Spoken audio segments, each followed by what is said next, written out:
Hello everyone. Today will be discuss about mind body intervention. Mind body intervention की definition.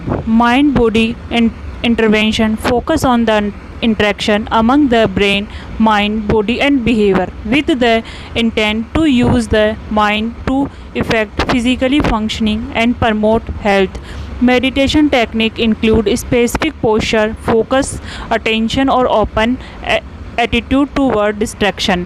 यानी जो mind और body intervention जो हम यूज़ करते हैं वो फोकस पर यूज़ करते हैं। बॉडी और माइंड और बिहेवियर के बीच में जो भी इंटरेक्शन होता है, यानी माइंड और बॉडी के इंटरेक्शन को इंटेंशनली यानी एक उद्देश्य देता है, फिजिकली फंक्शन को प्रमोट करता है और हेल्थ को प्रमोट करता है। जो माइंड और बॉडी इंटरवेंशन होता है वो अटेंशन स्पाज्म को बढ़ाता है और डिस्ट्रैक्शन ये ओपनली एक बात करते हैं। Techniques: meditation, reflection and breathing, yoga, hypnosis, prayer, biofeedback. Meditation is a practice in appropriate self-observation of mental activity, attention, focus training and cultivating an attention that highlight process rather than content। जो meditation होती है ना वो mental activities यानी self को observation कर सकते हैं और जो भी अटेंशन फोकस ट्रेनिंग होती है यह एक कुलवेटिंग यानी एक नया एटीट्यूड होता है जिसमें हाईलाइट प्रोसेस होती है ये जो रेदर देन कंटेंट यानी अलग जो भी कंटेंट होते हैं उससे अलग होती है। जो मेडिटेशन होती है इसमें सेल्फ को ऑब्जर्वेशन किया जा सकता है। सेकंड टेक्निक है reflection and breathing. Reflection and breathing technique utilize awareness of breathing rate, rhythm and volume. Most often breathing technique are use to maintain minimize physiological response to stress, possibly by increase parasympathetic response। यानी जो reflection and breathing technique है ये breathing rate, rhythm and volume को awareness करती है और इसके ऊपर फोकस करती है। मोस्ट ऑफन ब्रीथिंग टेक्निक ये एक ब्रीथिंग टेक्निक होती है वो यूज़ करते हैं स्ट्रेस को कम करने के लिए और जो भी पैरासिम्पैथेटिक इंक्रीज़ को बढ़ाने के लिए ताकि स्ट्रेस को कम किया जा सके और इस स्ट्रेस को कंट्रोल किया जा सकता है रिफ्लेक्स एंड ब्रीथिंग टेक्निक्स के द्वारा। थर्ड टेक्निक है yoga. Yoga therapy is a process of empowering the individual to process toward improved health and well-being through the applications of the philosophy and practice of yoga। Yoga के अंदर योगा एक ऐसी practice है जिससे हम हेल्थ को इम्प्रूव कर सकते हैं और डिजीज़ को कम कर सकते हैं।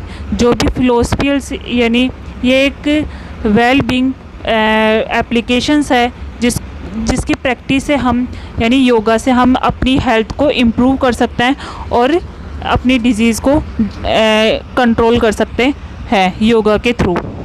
Hypnosis. The word hypnosis is A drive from the hypnosis sleep. यानी जो हिप्नोसिस है हिप्नोसिस वर्ड ड्राइव से हुआ है जिसका मीन्स होता है sleep. Hypnosis is a complex process, it is a superficial and deep trance phase in the similar to sleep. यानी ये कॉम्प्लेक्स प्रोसेस होता है जिसका ट्रांस फेज होता है सुपरफिशियली और डीप दोनों में हो सकता है। ये जो सिमिलर होता है नींद के समान, यानी एक नींद के समान होता है जो हिप्नोसिस होता है। Hypnosis can be induce the suggestion and reflection technique. जो हिप्नोसिस होता है ये एक इंड्यूस यानी सजेशन और रिफ्लेक्शन टेक्निक होती है। इसमें हिप्नोसिस किया जा सकता है। Definition: hypnosis is a method which are commonly use to remove the mental illness. Hypnosis method से हम क्या कर सकते हैं? हिप्नोसिस से हम मेंटल इलनेस को रिमूव कर सकते हैं। फिफ्थ टेक्निक देखते हैं prayer. Alternative medicine researchers and policy markers have classified prayer as a mind-body intervention and there is modify of complementary and alternative medicine। जो ये जो प्रेयर होती है वो अल्टरनेटिव मेडिसिन होती है। यह एक रिसर्चर यानी पॉलिशी मार्कर्स ने क्लासिफाइड किया था कि प्रेयर से क्या कर सकता है हम, एक कॉम्प्लीमेंट्री अल्टरनेटिव मेडिसिन होती है। प्रेयर से नॉर्मली हम जानते हैं कि प्रेयर करने से एनर्जी इंक्रीज़ किया जा सकता है और मॉडिफाई किया जा सकता है। 6 पॉइंट देखते हैं biofeedback, a process whereby electronic monitor of a normally automatic bodily function is used to train someone to acquire voluntary control of the function। यानी जो इलेक्ट्रॉनिक मॉनिटर से हम जो भी bodily functions होते हैं उसको मॉनिटर कर सकते हैं, जिसके थ्रू जो भी voluntary control functions होते हैं उनको मॉनिटर कर सकते हैं। Biological function such as skin temperature,